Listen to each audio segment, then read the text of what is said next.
Hello friends, welcome to my channel. நாளைக்கு ஆடி அமாவாசை அப்படின்ட்டு சாமிக்கு பூஜை பண்ணுறதுக்காக 2 வாழைப்பழம் வாங்கலாம் அப்படின்னு சொல்லிட்டு கடைக்கு போயிருந்தேங்க. அந்த கடையில் பார்த்தீங்கன்னா ஒரு அக்கா பேசிகிட்டு இருந்தாங்க. அது கேட்டதும் தான் நான் இந்த வீடியோவை போடணும் அப்படின்னு சொல்லிட்டு நான் இப்போ இவ்வளோ லேட்டாக வந்துட்டு வீடியோ போடுறேன். அவங்க பார்த்தீங்கன்னா அவங்க கையில் காசே இல்லைங்க. ஆனால் நாளைக்கு ஆடி அமாவாசை அப்படின்னு சொல்லிட்டு நிறைய தடபுடலாக வடை பாயாசத்தோடு தான் படைக்கணும் அப்படின்னு சொல்லிட்டு பக்கத்தில் கடன் வாங்கிட்டு வந்து அவங்க பூஜைக்கு தேவையான பொருட்கள் எல்லாம் வாங்கிட்டு இருந்தாங்க. அதை கேட்டதுமே ஏன் இந்த மாதிரிலாம் பண்ணுறாங்க அப்படின்னு சொல்லிட்டு எனக்கு தோணுச்சு. எனக்கு தோணுந்தால் தான் நான் வந்துட்டு உங்ககிட்ட சொல்கிறேன். இது சரியா தப்பா அப்படின்றது எனக்கு தெரியல. ஆனால் எனக்கு இந்த விஷயம் கரெக்டாக இல்லையா அப்படின்றத கண்டிப்பாக நீங்கள் தாங்க சொல்லணும். ஆடி அமாவாசைக்கு தடபுடலாக வடை பாயாசம் அப்பளம் பல வகையான கூட்டு பொரியல் அப்படிதான் வச்சு படையல் போடணுமா அப்படின்னு சொல்லிட்டு கேட்டோம்னா கண்டிப்பாக கிடையாதுங்க. ஏன்னா நம்ம முன்னோர்களுக்கு படையல் போடுறோங்க. அவங்க நம்மளோட முன்னோர்கள், நம்ம வந்துட்டு நலமா வாழணும் அப்படின்னு சொல்லிட்டு தான் அவங்க ஆசைப்படுவாங்களே தவிர்த்து கடன் வாங்கி தான் தடபுடலா செஞ்சு அவங்கள சந்தோஷப்படுத்தணும் அப்படின்னு சொல்லிட்டு ஒரு அவசியமும் கிடையாதுங்க.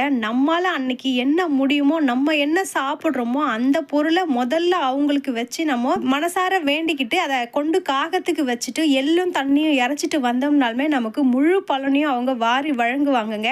நம்ம மனசார பூஜை செய்யணும் அப்படின்றது தான் முக்கியமே தவிர்த்து அவங்களுக்கு தடபுடலா செஞ்சு வைக்கணும் அப்படின்றது அவசியமே கிடையாதுங்க. இருக்கிறவங்க என்ன வேணா செஞ்சலாம், அது ஒரு தப்புமே கிடையாது. இல்லாதவங்க அவங்களால என்ன முடியுமோ அதை மட்டும் செய்யணும்னு நான் நினைக்கிறேன். கடன் வாங்கி இந்த மாதிரி கஷ்டப்பட்டு செஞ்சாதான் அவங்க சந்தோஷப்படுவாங்க அப்படின்றது கண்டிப்பா கிடையாதுங்க. நான் நினைக்கிற இந்த கருத்து தவறு அப்படின்னு நினைச்சீங்கன்னா மறக்காம எனக்கு கமெண்ட் பண்ணுங்க. அப்படி இந்த வீடியோ உங்களுக்கு பிடிச்சிருந்ததுன்னா லைக் பண்ணுங்க. நம்ம அடுத்த வீடியோல பார்க்கலாம். தேங்க்யூ.